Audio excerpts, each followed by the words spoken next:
What's up? I'm Lily Revenge Crown, brings you the stories that keep you hooked. If that sounds good, smash subscribe and let's go. I glanced down at my phone. The notification read, Q4 distribution approved. $47,250 deposited. I silenced it and set it face down on the table, but not before my sister-in-law's eagle eyes caught the screen.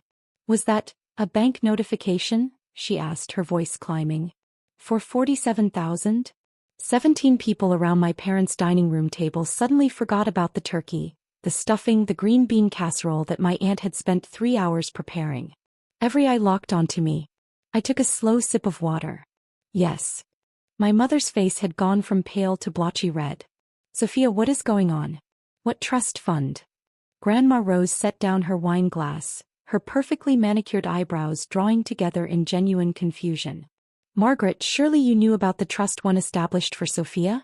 I told you I was taking care of my grandchildren.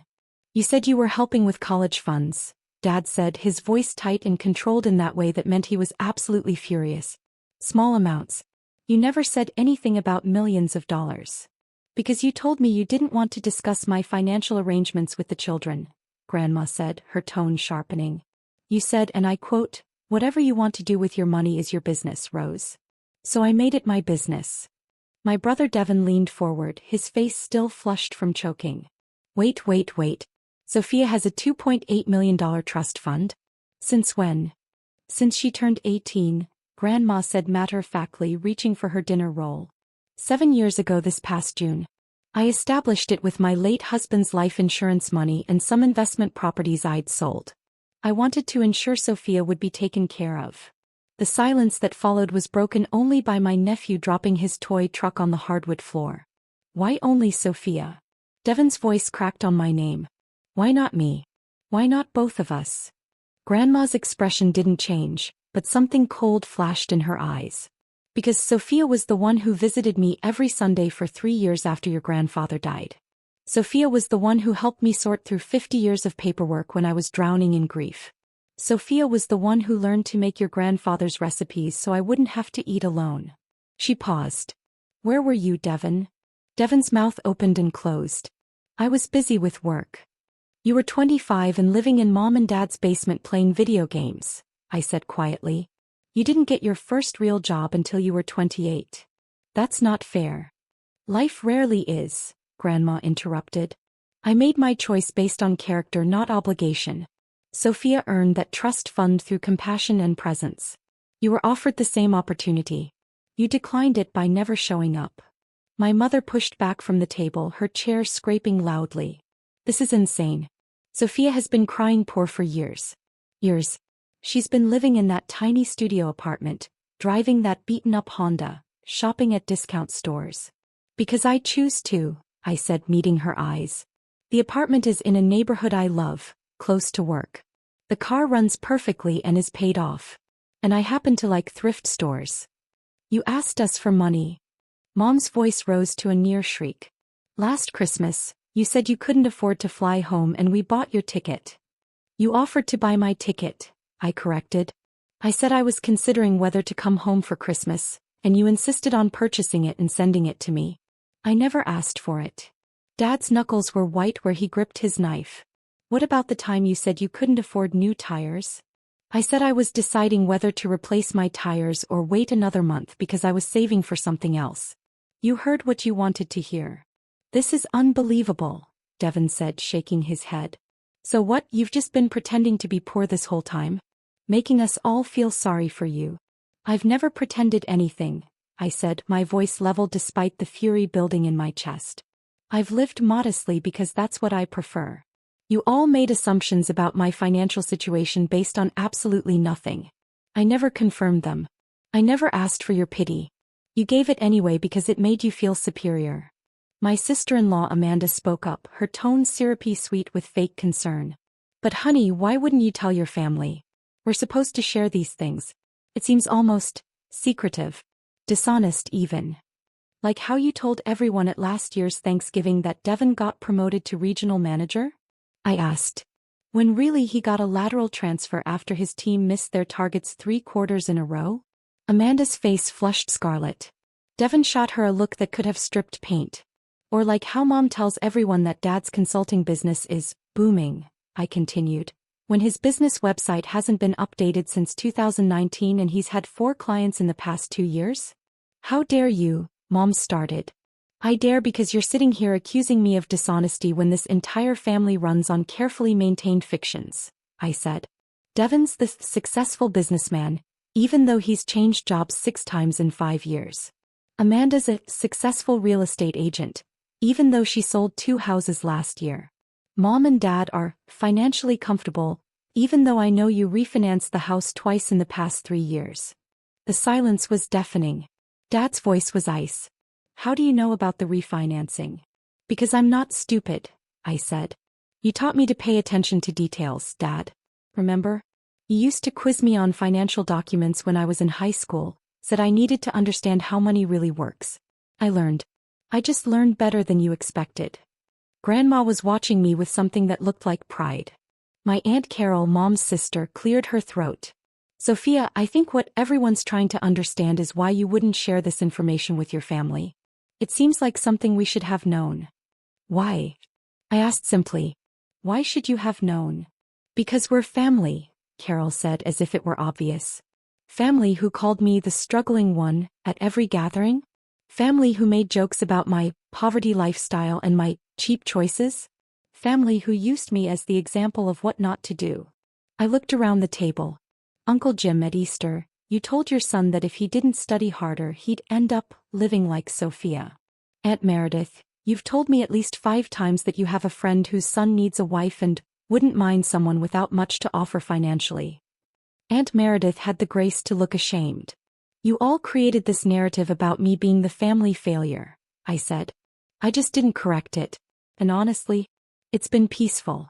Nobody asks me for money. Nobody expects me to fund their schemes or bail them out of bad decisions. Nobody bothers me at all, actually, except to feel superior. It's been wonderful. That's a terrible thing to say, Mom whispered. Is it? I asked. Is it worse than what Devon said when I walked in today? That I was broke as always and I should try getting a real job sometime? Is it worse than Dad telling me last month that I should go back to school because clearly my English degree was worthless and I was going nowhere? Devon's face hardened. You're throwing that in my face now? I was joking. You're always joking, I interrupted. Except you're not. None of you are. You've spent 7 years treating me like a charity case and feeling good about yourselves for tolerating my presence at family events. Well, surprise. I didn't need your tolerance. I didn't need anything from you. My phone buzzed again. I picked it up this time. Another message from my trust manager, Richard Chin. Happy Thanksgiving. Reminder. Annual review scheduled for next week. Portfolio up 12% YTD. I showed the screen to Grandma. She smiled. Richard's excellent. Very conservative, very smart. He's helped Sophia grow that initial trust considerably. How considerably? Dad asked, his voice hollow. The trust started at $2 million, Grandma said. With Richard's management and Sophia's own investment decisions, she has approval rights on all major moves. It's now worth $2,847,000 as of last month. She's received quarterly distributions of approximately $45,000 to $50,000 for the past 3 years, since she turned 23 and the distribution restrictions were lifted. Devon did the math visibly, his lips moving. That's $600,000 in distributions alone over 3 years? More like $580,000 after taxes, I said. But close enough. What do you even do with that kind of money? Amanda asked, her voice sharp with envy. I save most of it. I've purchased 2 rental properties that generate passive income. I have a stock portfolio separate from the trust. I donate to charities I care about. I travel, though I do it cheaply because I enjoy hostels and street food more than resorts. I shrugged. I live the life I want to live. That's what money is supposed to be for, isn't it? You have rental properties? Mom's voice was faint. 3 actually. I bought the 3rd one last month. A duplex in the university district. Both units are rented to graduate students. Generates about $3,400 a month in net income after expenses and property management fees. Uncle Jim leaned back in his chair, studying me like he'd never seen me before. You're a landlord. Among other things. What other things? Dad demanded. I do freelance consulting for financial literacy nonprofits. I write curriculum and run workshops teaching low-income families how to budget, save, and invest. I make about $35,000 a year from that work. I paused. I also have my day job, of course. The one Devon thinks isn't a real job. I'm a senior editor at a publishing house. I make $68,000 a year base salary plus bonuses. Mom's face crumpled. But you said, you always made it sound like you were barely scraping by. I said I was careful with money, I corrected. I said I budgeted. I said I made conscious choices about my spending. You heard, struggling, because that's what fit your narrative. Devon's chair scraped back. This is bullshit. Complete bullshit. Grandma, how could you do this?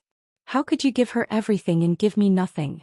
I gave you something far more valuable, Grandma said quietly. I gave you the opportunity to show up for someone who needed you. You chose not to take it. That's not my fault. I was in my 20s. I was figuring out my life. Sophia was 18 and figuring out hers too, Grandma said. She still found time to be kind. Devon grabbed his jacket from the back of his chair. Come on, Amanda. We're leaving. Devon, Mom started. No. I'm not sitting here listening to how perfect Sophia is and how much of a disappointment I am. I'm done. He looked at me, his eyes hard. You know what? I hope that money makes you happy. I hope it keeps you warm at night when you're old and alone because you've alienated everyone who actually cared about you. The only thing I've alienated is your assumption that I needed you, I said. I don't. I never did. He left, Amanda scrambling after him, grabbing her purse and coat. The door slammed hard enough to rattle the windows. The remaining family members sat in uncomfortable silence. My young nephew, confused by the tension, started crying. My cousin Sarah excused herself to take him to another room. Dad finally spoke, his voice carefully controlled. I think we need to have a serious family discussion about honesty and transparency. I agree, I said. Let's start with why you told everyone last year that you were paying for Devon's wedding when actually Grandma Rose gave him $35,000 as a gift, and you contributed $2,000. Dad's face went purple. How did you? Grandma told me, I said simply. She tells me lots of things. We talk every Sunday, remember? We've had 7 years of Sunday conversations. 7 years of her sharing her concerns about this family, about the dynamics, about who's honest and who's performing. I probably know more about the real financial situation of everyone at this table than you'd be comfortable with. Aunt Carol stood up abruptly. I think this has been enough excitement for one Thanksgiving. Jim, let's go. They left. Then Aunt Meredith and Uncle Paul. Then my cousins one by one making awkward excuses. Within 20 minutes, the house had emptied except for my parents, Grandma Rose and me. Mom was crying silently, mascara running down her face. Dad sat rigid, staring at his plate. Grandma calmly sipped her wine. You've destroyed this family, Mom said finally, her voice breaking. No, I said. I've just stopped pretending. There's a difference. Why? Mom looked at me, really looked at me. Why did you keep it secret? Why didn't you just tell us? I considered lying. Considered giving her a gentle answer that would make this easier. But I was done with gentle. Because the day after Grandma established the trust, I came home excited to tell you about it, I said. I was 18 and stupid and thought you'd be happy for me. Do you remember what happened? Mom's face went blank. I told Dad that Grandma had set up a trust fund for me. That I'd be financially secure. That I could pursue any career I wanted without worrying. Do you remember what Dad said? Dad's jaw tightened. He said, don't let it go to your head. Your grandmother's a soft touch, but real life doesn't work that way. You'll blow through that money in a year and then you'll have to learn to survive like the rest of us. I looked at him. You were annoyed, Dad. Annoyed that Grandma had spoiled me. You spent the next hour lecturing me about how money ruins character and how I'd probably end up lazy and entitled. I was trying to teach you. You were trying to cut me down, I interrupted. Just like you always did when anything good happened to me. So I decided right then that I wouldn't tell you anything else. I'd keep my success private. I'd let you think whatever you wanted. And I'd build my life without your input or approval. That's not fair, Dad said weakly. Maybe not, I agreed. But it was necessary. And it worked. I built a good life. I made smart choices. I learned to trust my own judgment instead of constantly seeking validation from people who were never going to give it to me. Grandma Rose stood, smoothing her skirt. I think I'll head home now. Sophia, dear, would you drive me? Of course, Grandma. Mom grabbed my arm as I stood. Sophia, please. We need to talk about this. We need to figure this out. There's nothing to figure out, I said gently, removing her hand. My life is exactly what I want it to be. The only thing that's changed is now you know the truth. What you do with that information is up to you. You can't just leave. I can, I said. And I am. I helped Grandma into her coat, gathered our things. At the door I turned back. My parents sat at the table, looking small and lost among the ruins of the Thanksgiving meal nobody had finished.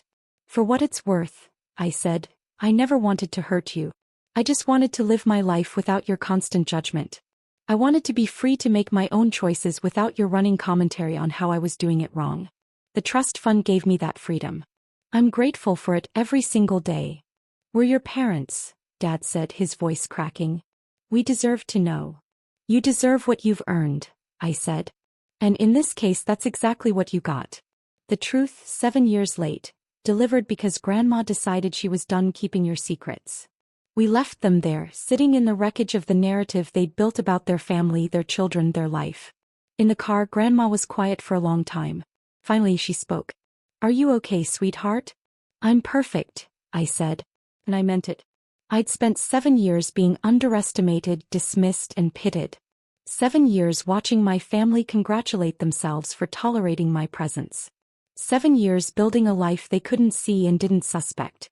The trust fund wasn't just money. It was freedom. Freedom from their expectations, their judgments, their need to control and diminish. It was the ability to choose my own path without their interference. And now they knew. They'd spend the next weeks, months, maybe years being angry about it. Feeling betrayed. Questioning every interaction we'd ever had. Devon would tell everyone who'd listened that I was a liar. Mom would cry to her friends about her ungrateful daughter.